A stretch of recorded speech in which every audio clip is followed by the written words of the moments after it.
సింగపూర్ల crime rate almost zero. ఎందుకంటే చిన్న చిన్న క్రైమ్లకు కూడా వాళ్ళు వేసే శిక్షలు ఎట్లున్నాయో చూడు. పోలీసులకి ట్రైనింగ్ ఇస్తున్నారు.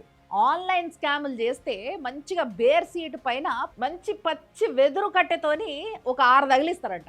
As cheating mainly by means of remote communication will be punished with at least 6 strokes of the cane. మంచిగా ఏసీ రూమ్లలో సల్లగా సిస్టమ్ ముంగట కూర్చొని ఇలాంటి స్కామ్లు చేస్తారు కదా, అందుకే కూసునే ఆప్షనే లేకుండా శిక్ష వేస్తున్నారు. మన దగ్గర చాలా శిక్షలు చాలా కాంట్రాస్ట్లు ఉంటాయి అన్నట్టు.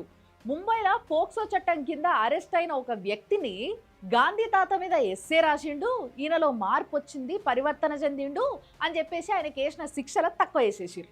వీడి మీద పోక్సో కేసు ఎందుకు అయిందో తెలుసా?